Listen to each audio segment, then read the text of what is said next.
Health life के इस video में आप लोगों का बहुत बहुत स्वागत है। हमारे साथ जुड़े हैं डॉक्टर अर्पित चोपड़ा जैन, जिनको अराउंड 17 इयर्स ऑफ एक्सपीरियंस है in the field of homeopathy. He is from the Arogya super speciality modern homeopathy clinic. और थोड़ा जानते हैं होम्योपैथी के कॉन्सेप्ट के बारे में कि ये होता क्या है एग्जैक्टली। मॉडर्न होम्योपैथी अभी आ रही है, इंट्रोड्यूस हो रही है इनके हॉस्पिटल में। सर थोड़ा इसके बारे में बताइए कि what is exactly modern homeopathy.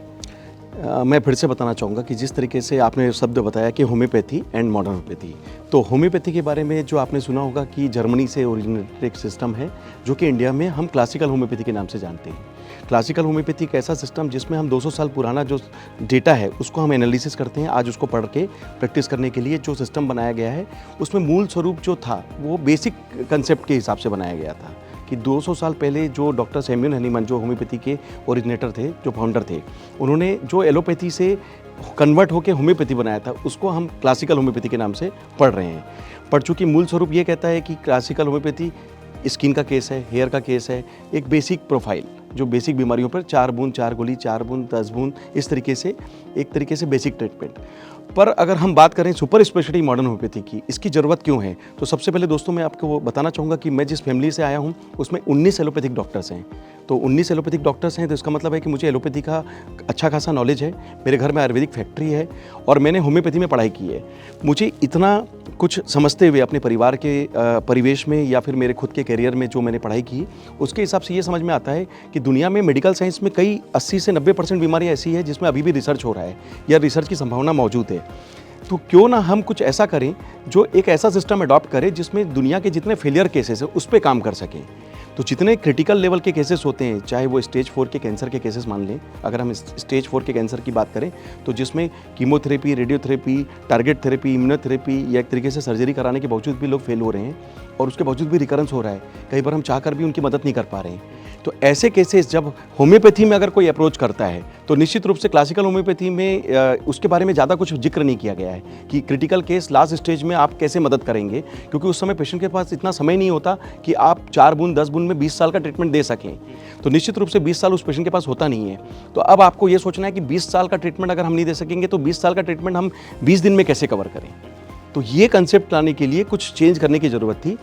पर होम्योपैथी का एक प्लस पॉइंट था कि होम्योपैथी सेफ सिस्टम है। पूरी दुनिया जानती है कि homeopathy, classical homeopathy safe system है। अगर फ़ायदा नहीं करेगी तो नुकसान भी नहीं करेगी, पर स्लो सिस्टम है। तो हमने इस कंसेप्ट को, जो उसका प्लस पॉइंट है सेफ सिस्टम, सेफ्टी को हमने आगे बढ़ाया और उसका जो माइनस पॉइंट हो रहा था स्लो सिस्टम, उसको हमने एग्रेसिव ट्रीटमेंट करके फास्ट ट्रीटमेंट के लिए एक नया कंसेप्ट का लॉन्च किया जिसका नाम दिया सुपर स्पेशलिटी मॉडर्न होम्योपैथी। अब ये करेंगे कैसे, तो इसके लिए जो भी हमें दवाइयाँ मिली उसको मैंने सुपर स्पेशलिटी मॉडर्न होम्योपैथी के कंसेप्ट के हिसाब से, जिस पैथोलॉजी के हिसाब से हम बात करते हैं, समझ लीजिए कैंसर का केस है, 8 सेंटीमीटर की गठान है, 5 सेंटीमीटर की गठान है, रिकरेंस का केस है, तो अब हमें 5 बूंद 10 बूंद की जगह हो सकता है 240 बूंद पे जाना पड़े, 360 बूंद पे जाना पड़े, 480 बूंद पे जाना पड़े, 960 बूंद पे जाना पड़े। तो इस थ्योरी को हमने एग्रेसिव ट्रीटमेंट में, क्योंकि केमिकल लेस सिस्टम है, इसका कोई साइड इफेक्ट नहीं है, इसमें कोई परहेज नहीं दिया और नेचुरल तरीके से हमने अटैकिंग थ्योरी पर होम्योपैथी को यूज़ किया। तो जो एलोपैथी का सिस्टम काम करता है एग्रेसिव ट्रीटमेंट, उसी को जगह जहाँ पे एलोपैथी छोड़ रही है या एक तरीके से मेडिकल साइंस लाइलाज मान रहा है, ऐसे केसेस में हमने होम्योपैथी को फास्टेस्ट ट्रीटमेंट के लिए डोज बढ़ाया। तो जैसा ज़रूरत वैसा पावर, जैसी पैथोलॉजी की रिपोर्ट उस हिसाब से उसकी उस बीमारी की डेफिनेशन के हिसाब से हमने कितना समय मिलने वाला है, उस पेशेंट की कितनी बॉडी रिस्पॉन्स एक्टिव है, कितनी पैसिव हो चुकी है, कितना सप्रेशन हो चुका है, कितना स्टेज बचा है या क्या कौन सा फाइनल स्टेज है, उसकी एक्चुअल जो डिमांड है उस समय की, उसके हिसाब से हमने उस ट्रीटमेंट को प्लान किया। और एग्रेसिव ट्रीटमेंट का ये फ़ायदा मिला कि आज वही कैंसर के जो हो सकता है लास्ट स्टेज के जो पेशेंट्स हैं उनके लिए हम जो भी बेस्ट मदद करें, देखिए करने वाला ईश्वर होता है, हमें माध्यम होना चाहिए। पर एक डॉक्टर के रूप में मुझे हारना पसंद नहीं है, इसलिए मैं अपनी कोशिश में पूरी कोशिश करूंगा कि मैं किसी भी तरीके से इसकी मदद करूं। तो हो सकता है कि मेरा वो प्रयास जो मैं modern homeopathy super speciality concept में जब मैं उसे दूं तो उसके लिए वो 3 दिन या 3 महीने का जो ट्रीटमेंट जो बताया गया है कि इसके बाद इसके लिए कुछ भी हो सकता है, ऐसा कुछ भगवान के लोगों को बोल दिया जाता है कि आप सेवा करो। तो ऐसी कोई स्थिति अगर किसी ने सुन रखी है, निगेटिविटी अगर आ चुकी हो तो सकता है हम उसे 3 साल निकाल लें। अगर हमारे 3 साल के ट्रीटमेंट से उसको और अच्छा लगे और फ़ायदा मिल रहा है तो हो सकता है 9वें साल तक पहुंच जाए। तो ऐसे दोस्तों 9 साल तक के पेशेंट जो कहीं कहीं ये कह दिए गए थे कि इनके लिए कुछ नहीं हो सकता, वो आज भी कैंसर के स्टेज 4 में भी फाइट करके आज हमारे बीच मौजूद हैं और आज भी वो अपना परिवार चला पा रहे हैं। तो ये एक केस है जो सिर्फ अपन कैंसर पे बात कर रहे हैं, होम्योपैथी से सुपर स्पेशलिटी कंसेप्ट में चेंज होने के कारण, मॉडर्न होम्योपैथी के कारण। ठीक इसी तरीके से हम बात करेंगे अगर किडनी फेल के ऊपर बात करें, तो ऐसे किडनी फेल के पेशेंट जो समझ लीजिए जिसका क्रेटिनिन 21 तक पहुंच जाए, 21 क्रेटिनिन अगर हो जाए तो इसका मतलब है आपको ट्रांसप्लांट कराने की स्थिति पे जाना पड़ सकता है या फिर जीवन भर डायलिसिस की मुद्रा पे जाने की आवश्यकता पड़ सकती है। पर डायलिसिस एक सपोर्ट है, आपको एक तरीके से इलाज किया जा रहा है, बट वो एक तरीके से आपके लिए मजबूरी भी है कि जीवन भर आपको उसके हिसाब से मैनेज करना है और आपकी किडनी की क्षमता धीरे धीरे और कम होती जाएगी। हमारा ऐसा कहना है कि होम्योपैथी का सिस्टम है नेचुरल, हम आपके रिस्पॉन्स को वापस मेंटेन करें, रिकवर करें, किडनी की क्षमता को अंदर से वापस रिकवर करें। और ये फायदा होता है सुपर स्पेशलिटी मॉडर्न होम्योपैथी को जब हम एग्रेसिव ट्रीटमेंट के रूप में जब ऐसे पेशेंट्स को देते हैं, तो हमारे पास जो डेटा आया है उसमें हमने लगभग 21 क्रेटिनिन तक के पेशेंट्स को बिना डायलिसिस या बिना ट्रांसप्लांट के नॉर्मल अवस्था पे वापस उनको रिकवर करवाया है। तो ये जो मैं कहता हूँ इसके पीछे बहुत बड़ा लॉजिक होता है, क्योंकि हम डेटा जब देंगे तो कहीं ना कहीं इसका हो सकता है प्रूविंग भी किया जाए, या हो सकता है कि कहीं हमको डिफाइन भी करना पड़े या कहीं पे वेरिफिकेशन भी देना पड़े। तो निश्चित रूप से ये जो मॉडर्न होम्योपैथी का नया कंसेप्ट है, पूरा एविडेंस बेस्ड सिस्टम का एक लॉन्चिंग है, जो हम कोशिश कर रहे हैं कि WHO तक जो हमें डेटा देना है उसके लिए हर प्रकार की बीमारी, जो 300 प्रकार की बीमारी है जिसमें हम काम कर रहे हैं, और ख़ास करके जो क्रिटिकल स्टेज की जो पेशेंट्स होते हैं उनका जो डेटा हम रिकवर करें और उस डेटा को हम सबमिट करें इंडियन गवर्नमेंट को, और इंडियन गवर्नमेंट या जिसके भी माध्यम से हम WHO तक अपनी बात पहुँचाएं वहाँ पर हमें वेरीफाई किया जाए। और इस पोर्टल के माध्यम से, आपके चैनल के माध्यम से ये मैं मैसेज देना चाहूँगा कि जो क्लासिकल होम्योपैथी पहले हमने जर्मनी से सुनी थी, इंडिया से जो हम भविष्य की होम्योपैथी बनाने जा रहे हैं उसका नाम होगा सुपर स्पेशलिटी मॉडर्न होम्योपैथी, जो कि फास्ट ट्रीटमेंट होगा, बिना परहेज का होगा, बिना साइड इफेक्ट का होगा, नेचुरल होगा और सेफ सिस्टम होगा, और उन केसेस पे काम करेगा जो क्रिटिकल और सर्जिकल कैटेगरी के केसेस माने जाते हैं और लगभग असंभव माने जाते हैं। तो असंभव से संभव का प्रयास का नाम है सुपर स्पेशलिटी मॉडर्न होम्योपैथी। इसमें से वन बाय वन मैं जाना चाहूँगा। सबसे पहले मैं ये पूछना चाहूँगा कि since you have also seen Ayurveda, तो और ऑफकोर्स बहुत सारी चीज़ें हैं जैसे कि एलोपैथी, ये सब चीज़ें, why homeopathy only over Ayurveda और over allopathy? Why do you think कि modern homeopathy should be considered? इसमें मैं एक बहुत क्लियरिटी के साथ ही बात बोलना चाहूँगा कि देखिए, सभी सिस्टम का एक अपना अच्छा विकल्प होता है, सभी सिस्टम की अपनी एक स्कोप है और लिमिटेशंस भी हो सकती है। एक समय ऐसा होता था कि एलोपैथी का स्कोप ज़्यादा माना जाता था और होम्योपैथी के बारे में एक लिमिटेशंस वाली कंडीशंस में हमने अपने बारे में समझ रखा था कि हमें स्किन या हेयर या पाइल्स या फिशर इस टाइप के पेशेंट्स को डील करना है, पर क्रिटिकल और सर्जिकल पेशेंट्स के लिए सिर्फ एलोपैथी का सिस्टम है। लेकिन अगर मैं तुलना की बात करूं तो इसमें कोई तुलना है नहीं। एक्चुअली मैं जिस सिस्टम पे काम कर रहा हूं वहां पे रिसर्च है कि जिस सिस्टम पे अगर एलोपैथी भी फेल हो जाए, जिन बीमारियों पे एलोपैथी फेल हो जाए, अगर स्टेज 4 का कैंसर, जैसे मैंने बताया कि एक तरीके से सब कुछ करने के बावजूद भी पेशेंट रिकवर नहीं हो रहा है, तो वो एक तरीके से लास्ट स्टेज का पेशेंट है। किडनी अगर 21 क्रेटिनिन तक पहुंच गई तो एक तरीके से एलोपैथी से भी वो फेल्ड केस है, अब उन्हें भी जिंदगी भर डायलिसिस या ट्रांसप्लांट पे निर्भर होने की ज़रूरत है। अगर वो ऑटोइम्यून कैटेगरी का केस है तो उनके अगर ANA फैक्टर, HLA-B27 या एक तरीके से अगर RA फैक्टर पॉजिटिव है तो एलोपैथी में ये कहा जाता है कि, या मेडिकल साइंस में ये कहा जाता है कि इन फैक्टर्स को रिवर्स नहीं किया जा सकता। तो ये इनक्यूरेबल कैटेगरी के केसेस है। इन केसेस पे एलोपैथी में भी रिसर्च हो रहा है। सिस्टम ये कहता है कि जहाँ अच्छा रिसर्च हो उसका फ़ायदा दुनिया को मिलना चाहिए। अगर एलोपैथी में उसका रिसर्च आएगा तो डेफिनेटली वो वहाँ पे भी जब लोगों को पता चलेगा तो उसकी दवाइयाँ वहाँ पे आएगी, जिसके लिए वो इनक्यूरेबल कैटेगरी के केसेस में भी काम कर सकेंगे। लेकिन अगर अपनी फील्ड के बारे में बात करूँ तो चूँकि हम कंपेयर नहीं कर रहे हैं, हमारा एक अपना अलग सिस्टम है। हम अपनी फील्ड में अच्छा रिसर्च करने की कोशिश कर रहे हैं, जिसमें कोई प्रतियोगिता नहीं है, कोई वाद विवाद नहीं है। वो अपना अच्छा काम कर रहे हैं, मैं अपने अच्छे काम करने की कोशिश कर रहा हूँ, क्योंकि बीइंग अ डॉक्टर या बीइंग अ रिसर्चर मैं वो सोचूंगा कि मेरे फील्ड में जो मुझे मिला है, क्योंकि आयुर्वेद का नॉलेज मुझे था, पर आयुर्वेद की एक लिमिटेशन मुझे हो सकता है कि मैं उस पर इतना अच्छा काम ना कर पाऊँ क्योंकि मेरे पास उसकी डिग्री नहीं है।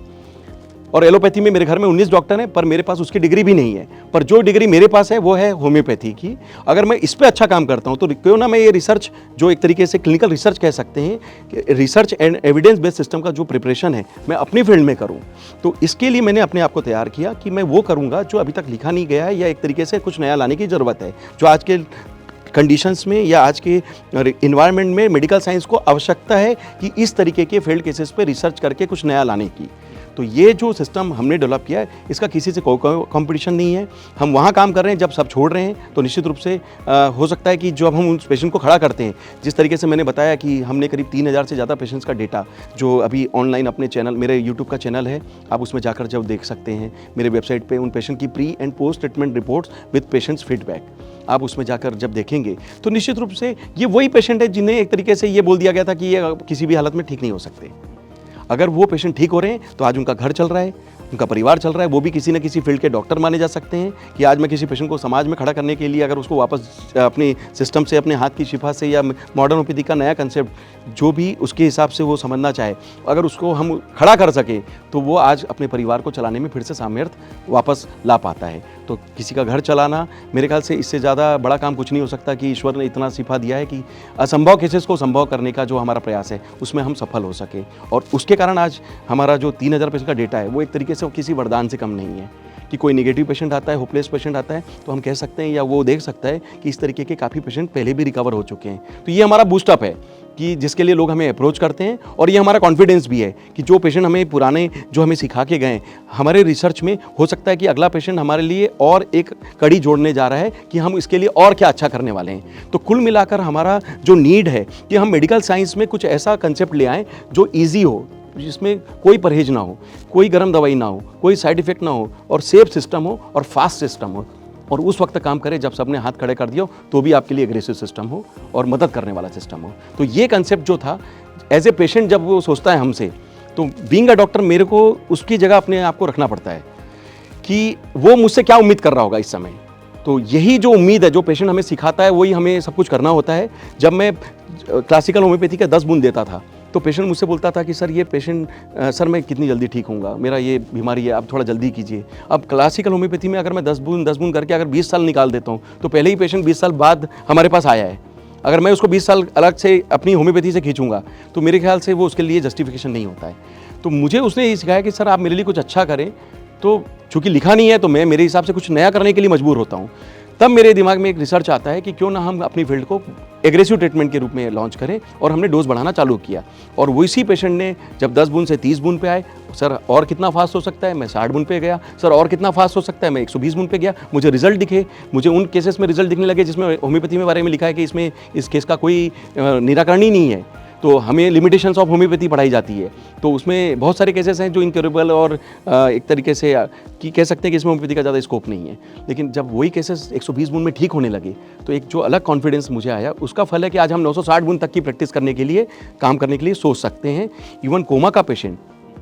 कोमा का मतलब होता है वेंटिलेटर, जो एक तरीके से असहज स्थिति है, पेशेंट वेंटिलेटर से जैसे ही हटाया जाएगा वो इस दुनिया में नहीं रह पाएगा, ऐसा माना जाता है। तो वेंटिलेटर की स्टेज पे भी अगर हॉस्पिटलाइज पेशेंट है, अगर इसमें होम्योपैथी का रोल जो अभी तक नहीं माना जाता, हम ऐसे पेशेंट्स को नाक की नली जो आरडी फीडिंग कहते हैं, इससे हम अपनी 360 से 400 बूंद, 600 बूंद या 960 बूंद तक की दवाइयाँ जब एग्रेसिव ट्रीटमेंट के रूप में देते हैं तो उस पेशेंट का बॉडी रिस्पॉन्स अंदर से रिकवर होता है, और जो उसका नर्वस पैरासिम्पैथिक सिस्टम है अंदर से जब एक्टिव होता है तो उसका प्रॉब्लम जो है, जो एक तरीके से बिल्कुल कि वो स्टेज है ही नहीं कि वो जागृत अवस्था है, वो रिस्पॉन्स जब अंदर से आएगा तो नेचुरल रूप से उसका खुद का कंट्रोल बढ़ेगा, और बॉडी रिस्पॉन्स जब नर्वस सिस्टम को ताकत मिलेगी तो जो बाहर की दवाइयाँ जो एलोपैथी से चल रही है, जो उस हॉस्पिटल के कोर्स के दौरान चलते हुए भी वो कोमा के स्टेज में है, उसमें भी उसको फ़ायदा दिखेगा।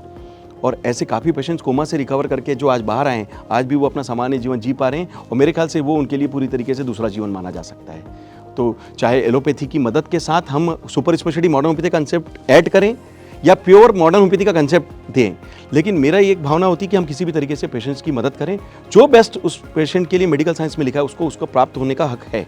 तो ये हमारी कोशिश है कि हम अपना भी एक कंसेप्ट जोड़ें। इसलिए कई बार हमारे पेशेंट्स जो होते हैं वो एलोपैथी सिस्टम के साथ भी हम उनको दवाइयाँ देते हैं कि आप उनकी दवाइयाँ कंटिन्यू करो, वो ऊपर से काम कर रहे हैं, हम कुछ ऐसा काम करते हैं जो अंदर से आपका रिस्पॉन्स भी बढ़ाए, और जब आपका रिपोर्ट्स और रिस्पॉन्स मैच होने लगे तो आप उन दवाइयों को कम कर सकते हैं। और कहीं ना कहीं पेशेंट उस मुद्रा में आना चाहिए कि एक बार कि चाहे एलोपैथी या होम्योपैथी दवाइयाँ बंद हो, हमें जीवन भर दवाई नहीं खाना है, दवाइयों के भरोसे जीवन नहीं जीना है, जीवन जीना है, काटना भी नहीं है। तो उस ठीक होने का मतलब होता है क्योर होना, कि हम बिना दवाइयों को उसको रख सकें। और कम से कम अगर क्योर नहीं हो रहा है तो ऑप्टिमम टू क्योर मतलब जितना हम अच्छा कर सकें उसके लिए, जिसमें उसका बेस्ट लाइफ सर्वाइवेंस और एक तरीके से वो क्वालिटी ऑफ लाइफ मेंटेन कर सके, उस क्वालिटी को हम देने की पूरी कोशिश कर सकते हैं। सर मैं आपसे ये पूछना चाहूँगा कि does modern homeopathy have the cure for a disease like monkey pox, इसको डिक्लेयर किया है as an emergency by WHO? बिल्कुल, ये आज के परिवेश में सही क्वेश्चन भी हो सकता है। जैसा कि मैंने बताया कि मॉडर्न होम्योपैथी सुपर स्पेशलिटी जो कंसेप्ट है, पूरा research and evidence based system है, यानी जिस समय जो ज़रूरत है हम उसके हिसाब से मॉडिफिकेशन कर सकते हैं। तो अब समझ लीजिए, मैं एग्जांपल के तौर पे एक ब्रीफ करूंगा कि अगर जब कोविड आया था तो लोगों ने देखा कि होम्योपैथी का बहुत अच्छा स्कोप मिला, प्रिवेंटिव के रूप में भी लोगों ने होम्योपैथी का यूज़ किया और होम्योपैथी का फायदा मिला। आज भी लोग मानते हैं कि हमने एलोपैथी के साथ उस वक्त होम्योपैथी लिया, हॉलिस्टिक अप्रोच लिया, पर उससे लोगों को फायदा मिला। उस वक्त जब लोगों को सुपर स्पेशलिटी हॉस्पिटल में 40% में जब सैचुरेशन कम हो रहे थे, तब हमारी सुपर स्पेशलिटी मॉडर्न होम्योपैथी में हमने जो प्रिवेंटिव बनाया था उसको हमने फिर क्यूरेटिव ट्रीटमेंट में चेंज किया। प्रिवेंटिव वो जो हमने 2.25 लाख लोगों को इंदौर या मेरा जो गृह नगर है छत्तीसगढ़ में खैरागढ़, जहाँ पे मेरी जो मदर है महापौर हैं, वहाँ पे हमने पूरे लोगों को बंटवाया। 2.25 लाख लोगों का लगभग लोगों का प्रिवेंटिव हमने होम्योपैथी से सुपर स्पेशलिटी कंसेप्ट में 9 दवाइयों का कॉम्बिनेशन बनाकर दिया था। जब केवल आर्सेनिक एल्बम एक मेडिसिन का नाम होम्योपैथी में चल रहा था, तब मेरे पास 9 दवाइयों का कॉम्बिनेशन था, क्योंकि मैं उस सिस्टम पे काम करता हूँ कि जो भी सिम्टम है हम उसे पूरी तरीके से कवर करें। सेकेंड वेव आया तो हमने 64 मेडिसिन का कॉम्बिनेशन बनाया, और सेकंड वेव में जिस तरीके से लोग क्रिटिकल स्टेज पे आने लगे, तब हमने उस 64 मेडिसिन के कॉम्बिनेशन के साथ टिंचर्स को ऐड किया, जो होम्योपैथी का पावरफुल एक टूल है कि हम एग्रेसिव ट्रीटमेंट में जो मॉडर्न होम्योपैथी का कंसेप्ट है उसमें टिंचर्स का यूज़ भी करते हैं। तो उसमें 240 बूंद से 460 बूंद तक की दवाइयाँ हमने आईसीयू में, या फिर जो एक तरीके से जो 35-40% के जो केसेस थे सैचुरेशन वाले, जिनके लिए ये कह दिया गया था कि अब लंग ट्रांसप्लांट भी इनके लिए हेल्पफुल नहीं है और अब शायद इनके लिए मेडिकल साइंस में ज़्यादा उम्मीद नहीं है, ऐसे केसेस को रिकवर करना सुपर स्पेशलिटी मॉडर्न होम्योपैथी के रिसर्च बेस्ड सिस्टम से। और वो पेशेंट आज भी हमारे बीच में खड़े हैं, जो मेरे पोर्टल पे, यूट्यूब पे, चैनल पर जाकर उनके बारे में आप जान सकते हैं, उनसे मिल सकते हैं। तो ये एक चमत्कार था। तो जैसा कि कोविड आया तो एक नया रिसर्च मेरे दिमाग में आया। सेम आज के परिवेश में अब कोविड ने हमें इतना समझा दिया कि बीमारी कोई भी आए, एक चीज़ आपको जरूर करना है, वो है आपकी इम्यूनिटी रिस्पॉन्स को अंदर से बढ़ाना। चाहे कोई भी बीमारी आए, आज मंकी पॉक्स आए, कल के डेट में कोई और भी पॉक्स किसी भी नाम से आ सकता है, किसी भी तरीके का कोई भी वायरल इन्फेक्शन हो, किसी भी प्रकार का इन्फेक्शन हो, सही मायनों में आपको अपना बॉडी रिस्पॉन्स अंदर से एक्टिव रखना होगा और अपनी इम्यूनिटी रिस्पॉन्स को बढ़ाना होगा। तो हमारा जो होम्योपैथी का कंसेप्ट है, जो मैंने एंटीवायरल थेरेपी जो उस समय 64 दवाइयों का बनाया था, मुझे ऐसा लगता है कि उस वक्त हमने भी ये सोचा था कि अब दुनिया में कोई भी वायरस आएगा तो उसके लिए ये 64 दवाइयों का कॉम्बिनेशन जरूर काम करेगा। तो अगर ऐसा मुझे अप्रोच लगेगा कि कोविड जैसा कोई सिनेरियो या मंकी पॉक्स के नाम से इस तरीके से कुछ पैंडेमिक कुछ हमें देखने में आ रहा है, तो निश्चित रूप से मॉडर्न होम्योपैथी का 64 दवाइयों का बनाया हुआ कॉम्बिनेशन मैं उसको जरूर यूज़ करूंगा। और ये मुझे विश्वास है, इससे लोगों की इम्यूनिटी बढ़ेगी और उन्हें प्रिवेंशन में भी हेल्प मिलेगी। अगर किसी पेशेंट को कॉम्प्लिकेशन आते हैं तो नो डाउट फिर हम मदर टिंचर्स के साथ जाएंगे और उसके क्यूरेटिव थेरेपी में एक जो हमारा एग्रेसिव ट्रीटमेंट का अप्रोच है उससे उनको फ़ायदा जरूर मिल पाएगा। सो जैसे आपने कहा कि एक बार ट्रीटमेंट के लिए इस्तेमाल किया गया था होम्योपैथिक मेडिसिन को एलोपैथी के साथ से रेकमेंड किया गया था, तो मैं उसी पे आना चाहूँगा कि ये जब मेडिसिन एक साथ जेल होते हैं, इसका कोई इफेक्ट होता है या इट्स ऑल राइट? नहीं, क्या है एक्चुअली, ये थ्योरी सिर्फ लिखी हुई है 200 साल पहले, और वो 4 बूंद 10 बूंद में जो थ्योरी चलती थी वो क्लासिकल मॉड में वेट एंड वॉच की थ्योरी थी। हमने उसको चेंज किया है सुपर स्पेशलिटी मॉडर्न होम्योपैथी में। हम वेट एंड वॉच की थ्योरी पे बिल्कुल नहीं जाके हम एग्रेसिव ट्रीटमेंट पे जा रहे हैं, हम अटैकिंग थ्योरी पे जा रहे हैं। It is just like a allopathic system. बस इतना अंतर है, वो केमिकल वाली दवाइयाँ हैं, हमारी दवाइयों में केमिकल नहीं है। तो चूंकि वो ऊपर से कंट्रोल कर रहे हैं, हम अंदर से रिकवर कर रहे हैं, तो कहीं ना कहीं पेशेंट का बॉडी रिस्पॉन्स जब अंदर से आएगा तो उनकी दवाइयाँ भी काम कर पाएगी। तो ज़्यादातर पेशेंट अगर मेरे पास एलोपैथी सिस्टम के साथ रहते हैं, तो मैंने अभी आपको कुछ देर पहले यही बताया कि हम उसको साथ में दवाई देते हैं, हम उन दवाई को बंद नहीं कराते कि आज के आज आप बंद करें, क्योंकि बहुत लंबे समय से किसी की दवाई चल रही है, आप इसको टेपर डाउन कर सकते हैं, तुरंत बंद नहीं करना चाहिए, क्योंकि उसका बॉडी रिस्पॉन्स उसके साथ कहीं ना कहीं मैच हो चुका होता है। हम उसे बॉडी अंदर से मेटाबॉलिज्म से रिकवर करने के प्रोसेस देते हैं, और जैसे जैसे उसका रिस्पॉन्स और कंट्रोल बढ़ता जाता है, उनकी रिपोर्ट्स में वो बात दिखती जाती है, और स्टेप बाय स्टेप वो दवाइयाँ खुद ही कम कर पाते हैं।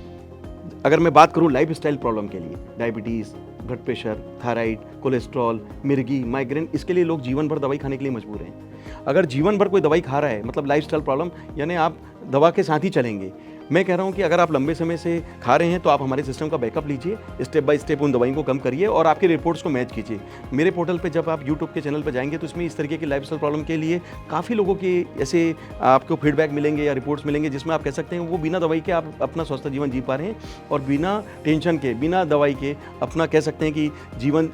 ऐसा जीना है कि मतलब बिना किसी अवरोध के या बिना किसी डर के या बिना किसी कॉम्प्लिकेशंस का डर, जो कहता है ना मन में एक डर आ जाता है कि डायबिटीज़ होगा तो आगे क्या होगा, तो वो डर उनके मन से हट गया है। और ये बड़ी बात है कि बिना दवाई के रहना। तो हमारा ऐसा सोचना है कि अगर आप शुरुआती अवस्था में हमसे अप्रोच कर लेते हैं, जो भी बीमारी ट्रिगर होती है, बीपी, शुगर, थायराइड, कोलेस्ट्रॉल, तो इसके लिए modern homeopathy super speciality attacking theory में शुरुआती लेवल पे आपका मेटाबॉलिज्म रिकवर करने के लिए बहुत बड़ा टूल साबित हो सकता है। और अगर आप आगे की अवस्था में आते हैं, जब आप आगे एडवांस स्टेज पे पहुंच जाते हैं, तो हम आपको टेपर डाउन करने के लिए दवाइयाँ देते हैं। स्टेप बाय स्टेप आपकी रिपोर्ट और रिस्पॉन्स देखकर आप इसको टेपर डाउन कर पाते हैं। और ऐसे जिन लोगों की रिपोर्ट्स टेपर डाउन करके आज सही हैं, वो आज भी हमारे पोर्टल पे हैं, आप उन्हें वेरीफाई कर सकते हैं। ये जो मन में डर जो आपने मेंशन किया Yes. है, कई लोगों को ऐसे मन में डर होता है और उन्हें लगता है कि उन्हें कोई बीमारी है, लेकिन उनको होती नहीं होती है। नहीं। तो प्लासिबो के बारे में जानना चाहेंगे सर कि ये क्या होता है एग्जैक्टली एंड कैसे काम करता है, एंड आप एज अ होम्योपैथ आप क्या how do you deal with such kind of people? ये जो आपकी बात है ये एक तरीके से साइकोसिस है, एक मन में फोबिया है। जैसे कोविड का पोस्ट कोविड साइकोसिस जो आज तक लोगों में देखने में आता होगा कि अब उनके मन में एक डर बैठ गया है कि 2 महीना जो हम घर के अंदर रहे, हम बाहर जाएंगे। अभी भी कई लोगों को आपने देखा होगा कि थोड़ा सा भी, जैसे आपने मंकी पॉक्स का सुना, तो उनके मास्क उन्होंने निकाल लिए और अब उन्होंने अपना प्रिवेंशन चालू कर दिया। वो उनके मन में डर भी है, वो प्रोटेक्शन भी है। लेकिन कई बार क्या होता है, वो डर सोशल फिनोमिना में शामिल हो जाता है कि वो डर इतना हो जाता है कि पेशेंट अपने आप को एक साइकोसिस में ले लेता है, जिसके कारण ना तो वो फिजिकली, जबकि शारीरिक रूप से अभी ठीक है, लेकिन वो फिजिकली अपने आप को कमज़ोर समझने लग जाता है। और मेंटली जब वो परेशान होता है तो कहीं ना कहीं उसका सोशल कैरेक्टर में जो उसकी भूमिका है, जिस फील्ड में वो जाना चाहता है, काम करना चाहता है, उसमें भी उसका परफॉर्मेंस कहीं ना कहीं कमज़ोर होने लग जाता है। तो ये जो डर है, इसको दूर करने का या किसी भी बीमारी का दूर करने का सबसे बढ़िया तरीका होता है आपको आपके पहले के कोई पेशेंट्स के जो डेटा है उसको एनालिसिस करना और ये कॉन्फिडेंस लाना कि जब वो ठीक हो सकते हैं तो मैं क्यों नहीं हो सकता। क्योंकि मेडिकल साइंस दुनिया में जो भी बात बताता है उसके पीछे कहीं ना कहीं डेटा होता है, उनका रिसर्च होता है, एविडेंस होना चाहिए। तो हमारा भी यही कहना है कि आप मत डरें, इस डर को निकालना ही हमारा सबसे बड़ा तात्पर्य है। क्योंकि जब हमारे पास आते हैं तब उस वक्त उन्हें डरा दिया जाता है या डर चुके होते हैं कि अब कुछ नहीं हो सकता, आप ईश्वर को याद करें या सेवा करें। तो मेरा ऐसा कहना है कि जो करना है ईश्वर को करना है, तो सेवा नहीं, फिर हम पूरी सेवा करें,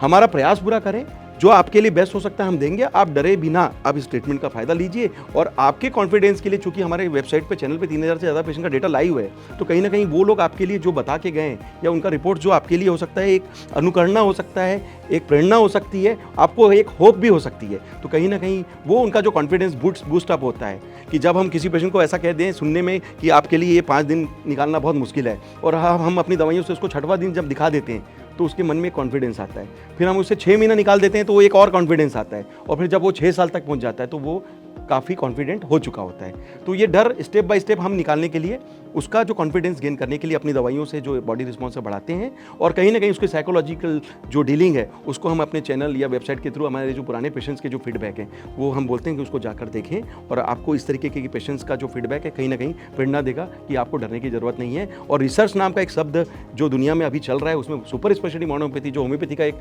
मॉडर्नाइजेशन है, सुपर स्पेशलाइजेशन है, वो मौजूद है आपकी मदद करने के लिए। आप शुरुआती अवस्था में आएंगे तो हो सकता है हम आपको 30 बुन में ट्रीट करें, अगर आप बीच की अवस्था में आए हो सकता है हम आपको 360 बुन में ट्रीट करें, और अगर आप अंतिम अवस्था में आएंगे तो हो सकता है हम आपको 960 बुन में ट्रीट करें।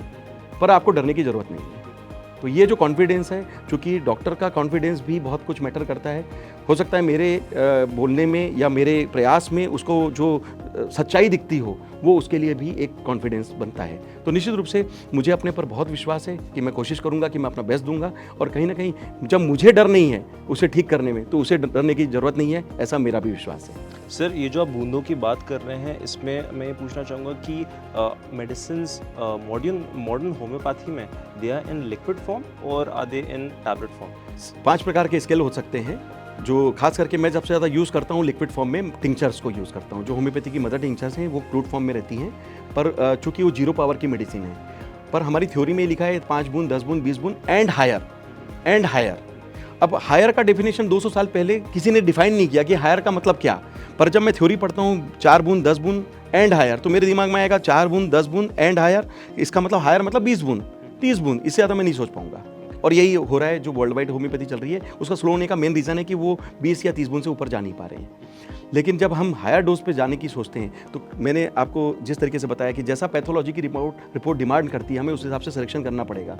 तो वो आपका अप्रोच है डॉक्टर्स का कि वो उसको कितनी बूंद पे अप्रोच ले सकते हैं। तो हम मदर टिंक्चर्स को हायर कैटेगरी पे ले जाकर एग्रेसिव ट्रीटमेंट के लिए यूज़ कर सकते हैं, और उसमें जो डोज है 30 बूंद से लेकर 960 बूंद तक का जो यूज़ करने का मेथड है, हर पेशेंट की बॉडी रिस्पॉन्स और उनकी रिपोर्ट के हिसाब से जजमेंट लेकर आप उन्हें दे सकते हैं। तो ये आपको एक लिक्विड फॉर्म की मेडिसिन हुई, साथ में कुछ डाइल्यूशन फॉर्म की मेडिसिन हो सकती है जो होम्योपैथी में पोटेंटाइज फॉर्म आते हैं, कुछ टैबलेट्स फॉर्म में आ सकते हैं जो ट्राइचुरेशन फॉर्म में आ सकते हैं, साथ में एक बायोकेमिक का जो सिस्टम है जो टैबलेट फॉर्म में आ सकता है, और एक बहुत बड़ा जो स्केल जो हमें मिला है, जो एक तरीके से गिफ्ट है, 50 मिलीसीमल 50 लाख पावर की पोटेंसी वाला स्केल, जो होम्योपैथी में सबसे लास्ट में लॉन्च हुआ पर सबसे कम यूज़ होता है। तो हम उस पोटेंसी का भी यूज़ साथ में करते हैं।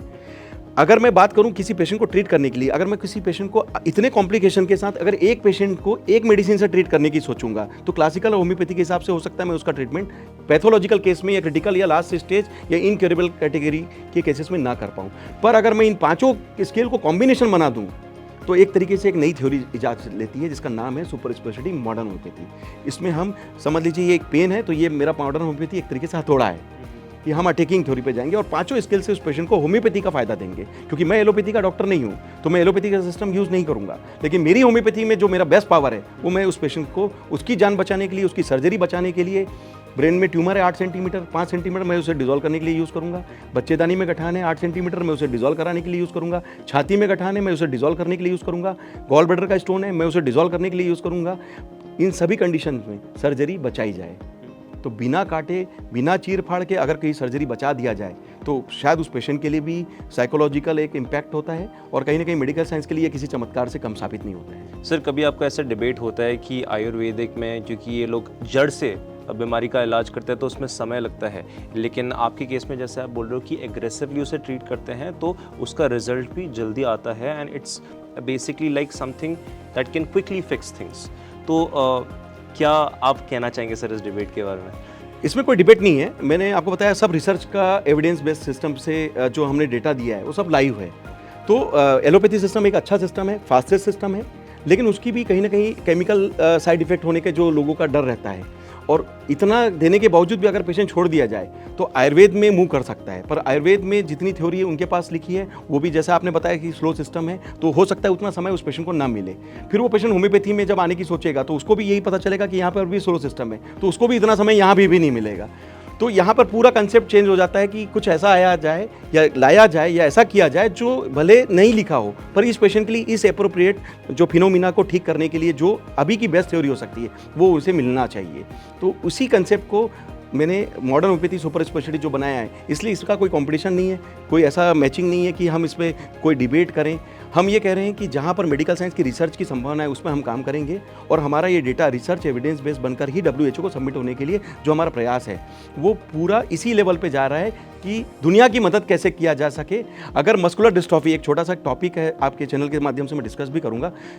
मस्कुलर डिस्ट्रॉफी आपने आपके मीडिया में भी बताया कि 16 करोड़ रुपए का इंजेक्शन जयपुर की एक बच्चे को लगाया गया, पर कहीं ना कहीं हम उसे बचा ना पाए क्योंकि पूरी इंडिया का कंट्री था और कंट्रीब्यूशन हुआ, लोगों की दुआएं थी कि वो बचे। स्पाइनल मस्कुलर डिस्ट्रॉफी का केस था और उसके बावजूद भी हम उसे बचा ना पाए। तो 16 करोड़ का इंजेक्शन देके भी अगर हम किसी को बचा ना पाए,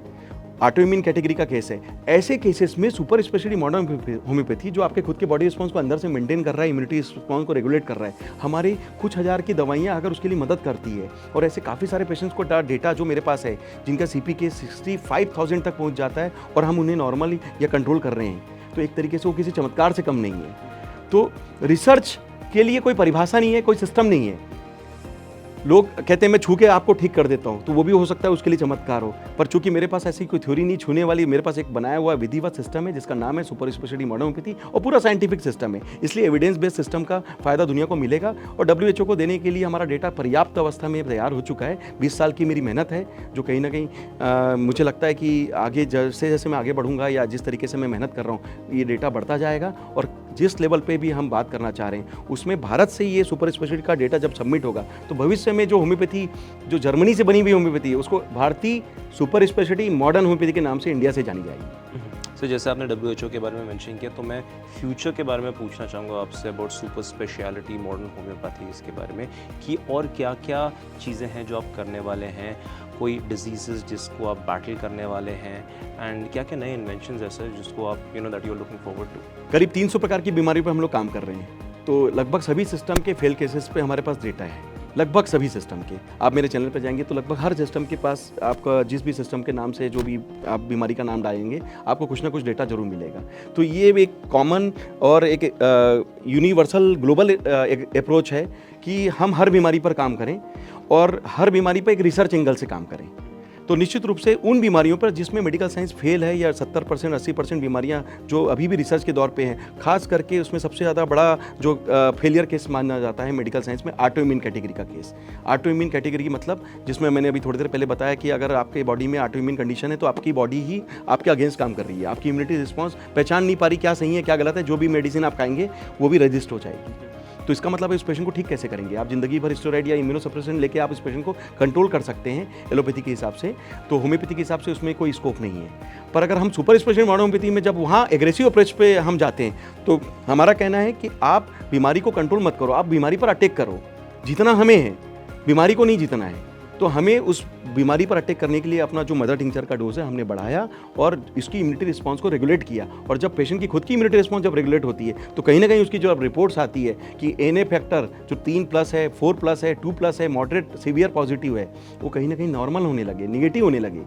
HLA-B27 जो एंकोलाइजिंग स्पॉन्डिलाइटिस कहते हैं कि रिवर्स नहीं हो सकता, जीन्स पे इसका असर है, तो HLA कैसे रिवर्स होगा? पर हमारे यहाँ पर काफ़ी सारे पेशेंट्स की रिपोर्ट निगेटिव हो चुके हैं। इन सबके चैनल्स पे जाकर आप रिपोर्ट देख सकते हैं। इस तरीके से RA फैक्टर, रिमेटाइड गठिया की बीमारी, लोग कहते हैं कि ज़िंदगी भर स्टेरॉइड या पेन किलर्स खाने हैं। हम कहते हैं कि क्यों स्टेरॉइड और पेन किलर खाया जाए? आप ठीक करें, आप RA फैक्टर को निगेटिव करें। तो ये तो लिखा ही नहीं है, होगा ही नहीं। तो ये थ्योरी हम नहीं मानते। हम ये कहते हैं कि नहीं लिखा है तो रिसर्च होगा, जब हो जाएगा, सही होगा, तो ये भी लिखा जाएगा कि ये मॉडर्न होम्योपैथी से क्यूरेबल है। तो ज़्यादातर गूगल जहाँ जहाँ कहता है कि ये लाइलाज है, बीमारी का स्कोप है। दुनिया में इतनी बीमारियों के लिए मेरे पास एक ही जीवन है और मेरे को जितना मुझे मेरा 20 साल का प्रैक्टिसिंग कैरियर है उसमें इतना समझ में आया है कि जैसे जैसे काम करेंगे हमारा कॉन्फिडेंस और बढ़ेगा और लोगों की उम्मीदें हैं जो हमसे है, जो कहते हैं कि ईश्वर का दूसरा नाम डॉक्टर है। लोग मुझे जिस तरीके से फील करवाते हैं या एक तरीके से जो मुझे सम्मान मिलता है या जिस तरीके से उनकी मुझसे उम्मीदें होती है, तो मुझे लगता है कि मैं ईश्वर तो नहीं हूँ, लेकिन उसके बनाई हुई इस दुनिया में अगर मेरे हाथ में थोड़ा भी छिपा हो, उसका 1% भी अगर मुझे मिल जाए, तो हो सकता है कि असंभव नाम का शब्द हम मेडिकल साइंस से हटाकर संभव का जो प्रयास है उसको हम साबित करने में जो हमारी आपके चैनल सबमिट हो, तो उसको वेरीफाई किया जाए और इसको दुनिया के हित में वापस लॉन्च किया जाए सुपर स्पेशलिटी मॉडर्न होम्योपैथी बनाकर कि असंभव से संभव पॉसिबल है और इस तरीके से किया जा सकता है। तो रिसर्च का फ़ायदा दुनिया को मिलेगा। Thank you. के बारे में काफ़ी कुछ समझ में आया होगा। अगर आपको कुछ बताना है या आपके कुछ क्वेश्चंस है तो डेफिनेटली हमें अपने कमेंट सेक्शन में ज़रूर बताइए।